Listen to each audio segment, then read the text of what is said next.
Monsieur Alain Soral, vous êtes sociologue français, président d'Égalité et Réconciliation. Je vous remercie infiniment d'avoir eu la gentillesse d'accorder cet entretien à la radio francophone iranienne.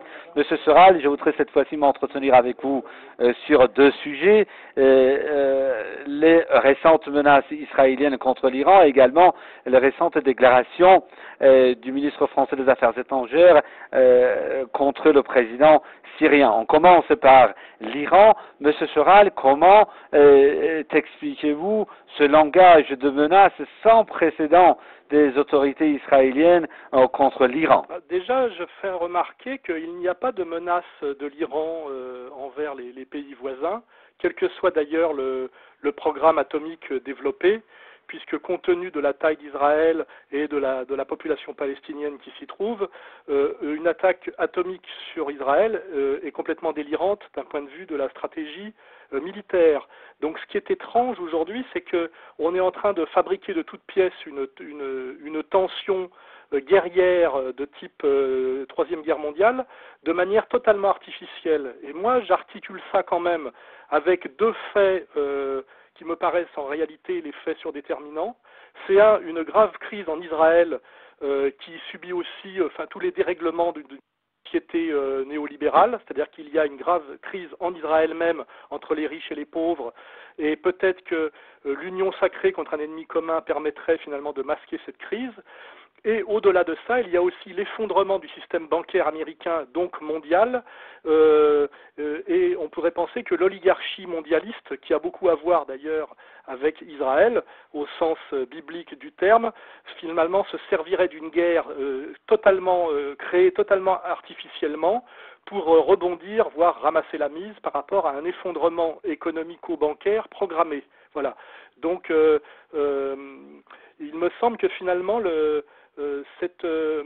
ces tensions irano-israéliennes ne sont absolument pas nécessaires et sont totalement provoquées, je dirais, par l'oligarchie mondialiste, au détriment d'ailleurs finalement du petit peuple israélien, ce qu'il est assez important de remarquer. Il y a un acte de provocation qui se produit en fait dans un contexte particulier, la période électorale aux États-Unis. Oui, bien sûr, oui, je pense que finalement l'oligarchie mondialiste prend le risque finalement de sacrifier le petit peuple israélien dans une guerre éminemment dangereuse parce que l'Iran est un grand pays, une guerre qui n'est absolument pas nécessaire car il n'y a aucune menace qui pèse sur Israël du fait d'un supposé programme atomique iranien, je le répète, mais que peut-être qu'une fois de plus, le petit peuple juif serait sacrifié dans une stratégie de domination oligarchique mondialiste qui le dépasse totalement. Voilà.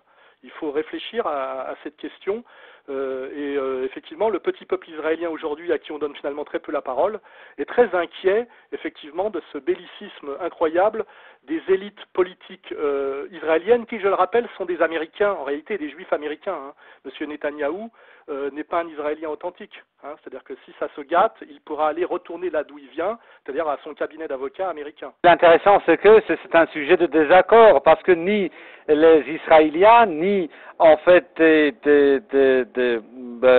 même parmi en fait les anciens responsables militaires, même les actuels responsables militaires, il y a ceux qui sont contre cette attaque parce que seulement selon les sondages effectués, un tiers d'Israéliens souhaitent une intervention militaire contre l'Iran, une attaque militaire contre l'Iran, et également parmi les responsables militaires, Shaoul Mofaz aussi a adressé une lettre incendiaire à Benjamin Netanyahou en précisant que voilà, l'attaque contre l'Iran conduirait au désastre d'Israël. Oui, là on voit bien qu'il y a un clivage qui s'opère, je dirais, entre les Israéliens et les sionistes authentiques qui sont en fait des gens qui ont choisi de vivre en Palestine et de mener un projet que je critique mais qui existe, et puis finalement ce qu'on appelle les manipulateurs oligarchiques, pour qui finalement Israël n'est qu'un pion dans leur jeu ou une équipe de foot un peu à la manière des milliardaires qui s'offrent des équipes de foot, et qu'ils sont prêts à sacrifier le petit peuple israélien à un projet de domination mondialiste qui finalement passe au-delà même de la survie d'Israël en tant que nation, je dirais, et que peuple, parce que il est évident que fuite en avant guerrière et éminemment dangereuse pour la région et le petit peuple israélien, mais que par contre ça peut être une stratégie très rentable pour l'oligarchie mondialiste, on va dire américaine, qui est effectivement majoritairement juive, hein, il faut le remarquer, pour cacher la catastrophe bancaire dont ils sont responsables et essayer de rebondir par la guerre, comme ça s'est déjà fait finalement en 39-45 et peut-être même aussi avant dans l'histoire, et que là on voit très bien que s'opère un clivage total entre les Israéliens vivant en Israël et finalement les américano-sionistes se servant d'Israël comme d'une pièce dans un jeu mondialiste qu'ils sont prêts à sacrifier à tout moment pour un projet de domination parfaitement absurde et délirant. Mais ce sera le comble, je viens de vous le dire en fait dans le début de mon entretien. Je voudrais m'entretenir également un peu de ces récentes déclarations anti-président syrien, disons, du ministre français des Affaires étrangères, Laurent Fabius, est sorti totalement du langage diplomatique en disant que Bachar al-Assad ne mérite pas d'être sur la terre. Oui, il faudrait que M. Laurent Fabius regarde un peu son parcours et d'où il vient. En France, il est associé à ce qu'on appelle le virage de la rigueur, c'est-à-dire à la trahison de la gauche sociale par une certaine élite oligarchique pro-mondialiste et pro-banque. Il est normalement disqualifié politiquement pour l'affaire que je n'ai pas oublié personnellement du sang contaminé, hein. Et normalement, c'est au plus grand déshonneur de la France qu'à la tête du Quai d'Orsay, soit du ministère des Affaires étrangères, soit après finalement M. Kouchner, M.